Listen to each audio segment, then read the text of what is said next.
Hey there, welcome back. Today, I am super excited because we got a few days of great weather outside, so I swung by my local butcher shop and grabbed a 10-pound Berkshire pork belly. So today, we're making pork belly burn ends because we need a great reason to be outside playing with the barbecue. So sit back, hit that subscribe button, let's dive right in. So on the counter today, we really have quite a simple list of ingredients to make the pork belly itself. We'll go into the barbecue sauce later on because you can either buy barbecue sauce or make barbecue sauce. It's totally up to you. But we're gonna start with the main star here. This is our Berkshire pork belly. As you can see, it has beautiful marbling through here, which is exactly why I chose this one in particular. And you can use anywhere between 8 and 10 pounds. So the only thing we're really gonna need to make the pork belly itself, other than this, is gonna be the dry rub. As we've seen before in the barbecue videos, dry rub is mainly made of brown sugar and spices. So I've got 2 cups of packed brown sugar. And over here in the spice category, I've got 3.5 tablespoons of kosher salt, 3.5 tablespoons of ground black pepper, 3.5 tablespoons of paprika, 2 tablespoons of garlic powder, 2 tablespoons of onion powder, 2 tablespoons of mustard powder or ground mustard.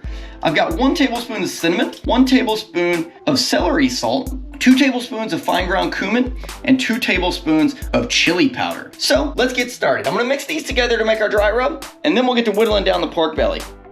To make our dry rub, I'm simply gonna take all of our spices and dump my brown sugar right into it, and then turn this together with my fingers until I end up with one smooth, consistent product. So we're gonna cut this into huge dices. I like to do mine about 1.5 inches if your pork belly's thick enough. If your pork belly's not quite thick enough, feel free to go only about 1 inch or so. That should be plenty. I do have one section here that's not quite thick enough, so I'm gonna go ahead and trim this out. Don't worry, I'll use this for something later on. We're not gonna throw away any pork belly. As you can see here, this is why this would not have been great, because this is thin and mostly fat. And as much as we love the fat in pork, we don't want a big bite of fat. Now I can start cutting this into about 1.5 inch cubes. So as you can see now, I've got these big cubes of pork belly. And not only do we have the meat at the bottom and the fat at the top, we have these nice layers of fat in between the meat. This is exactly what we're looking for. Let's go ahead and get these seasoned up. To get these seasoned up, I'm gonna bring back my giant bowl and my dry rub. I'm gonna keep one hand clean and one hand I'm gonna allow to get dirty with the pork. I'm gonna go ahead and transfer these cubes over into the bowl. We may have to do these in batches because my bowl's not quite big enough, but get whatever you're comfortable with.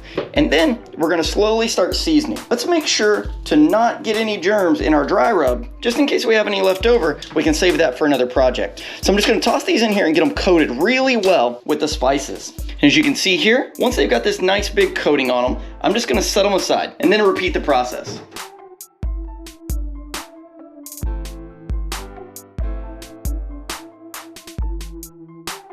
Here are our burn ends once they're finally coated in the dry rub. As you can see, these are starting to be more of a rich, dark red color, whereas these look more like the crusty brown sugar still. That's because these are pulling the moisture out. We're gonna let these sit here for about 15 more minutes, but hold on to your contaminated dry rub.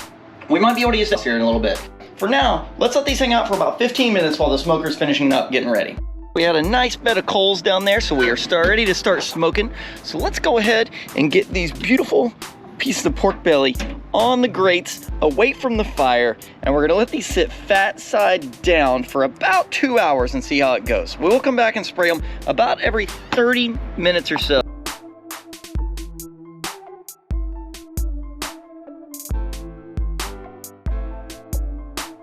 So I got these on here, nice and spaced out. I tried to keep them all from leaning on each other, but I do have a couple that just are not gonna wanna sit right. So if you have a couple of these, you may have to turn them around or possibly even wrong side up.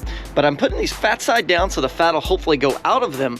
And then we're gonna go into slow cook mode. I stayed away from the fire and I stayed away from the vent because this is the hottest flow. So let's close these out and we'll check on them here in a little while. We are back and our pork has been cooking for about 30 minutes now. And as you can see, it's starting to get that nice smoky color. I went ahead and put a little bit of apple cider vinegar and a little bit of apple juice inside a bottle, and I'm just gonna spray mist all over these just to keep them nice and juicy. The acid's gonna help soften them up just a little bit, and the rest of this is just gonna keep them nice and soft, and the apple juice is gonna help add to that nice subtle sweetness that we have and the apple flavor that we love with pork. Now that these are nice and moist, we're gonna go ahead and let them cook for about another 30 more minutes. All right, friends, we are back. It's been about 2 hours. I decided to jump forward just so that you don't see me sitting here spraying these with a squirt bottle 3 or 4 times. But I have sprayed these a total of 4 times now because we are at that 2-hour mark. And as you can see here, they all have that nice, beautiful smoked nature to them. And they're starting to soften up. You see, they got some wiggle to them. What I'm gonna do now is I'm gonna put them all onto the sheet trays that we came out on earlier. We're gonna bring them back inside after we let them cool down just long enough to be able to handle them. So we're back inside now, and as you can see, we have these beautiful giant hunks of pork belly here. And the distinct thing about burnt ends is that they get rubbed down twice and re-smoked. We have our dry rub here that we were using earlier, and we have a clean pan over here. What we're gonna do is we're gonna take these, and even though they're starting to soften up a little bit, as you can see here, they're starting to get some wiggle and give to them. We're gonna go ahead and take these a few at a time and place them over into the dry rub and coat them again to give them another layer of sticky sweetness. And then we're gonna throw them over into a clean pan and put them back on the smoker for a while. So let's go and get this taken care of, and then we'll see you in a second. So here's a little bit of dry rub that we had left in the bowl, and I'm just gonna drizzle this right over the top and spread it out, get rid of it.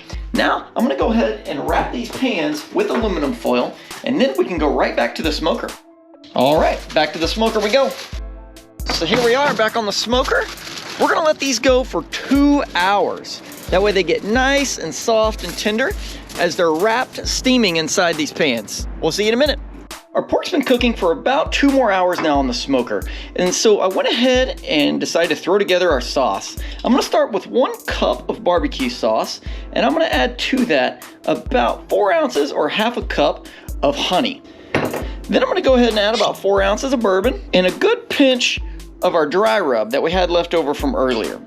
All of these things are optional. Of course, you can just use a barbecue sauce straight out of the bottle if you'd like, but we want to have just that little bit of extra zing to ours. So I'm going to mix these together, and then we're going to go outside and glaze our pork and give it that one last push of cooking. Let's head on out. All right, so as you can see, our pans here have continued to take smoke while we've been slowly cooking these pork belly burnt ends. These pork belly burnt ends have a nice, sticky, yet somewhat crispy around the edge feel to them. And as you can see now, they're all buttery soft. I'm gonna go ahead and drain this excess liquid off, and then we'll be right back. All right, we're back, and now I'm just gonna take our barbecue sauce and divide it all around. We're gonna split this about 50-50, and it's gonna be plenty of sauce because we're not looking to get everything submerged. We just wanna get everything nice and coated with this barbecue sauce and get that sticky, sweet goodness that we love whenever we have our barbecue.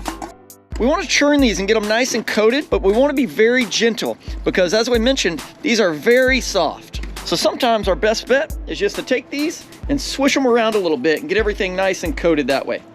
And now we're ready for the final cook. We'll be back in about 30 minutes. All of the weights are over. Let's take these inside and so we can get a better look at them and give them a try. Here we are back inside, and we're gonna take a look at these 2 pans of beautiful pork belly burnt ends. They all have that nice crust on the outside, and they're sticky, sweet, soft, and they look delicious. So let's go ahead and eat a couple of these and see what we think. All right, my friends, these are absolutely delicious. As you see, we've got this giant piece of meat here, but I just want to show you exactly what we're working with and how tender these really are. As you see here, as I just barely begin to pull it apart, the meat will start to flake and open right up, and it's just got this soft, almost creamy richness to it, and the slight spice on the outside and the sticky sweetness from the dry rub. These things are amazing. All right, well, that wraps us up on how to make pork belly burnt ends. Comment below and let me know how yours turn out. If you liked the video, be sure to subscribe. Thank you so much for watching. Have a great day.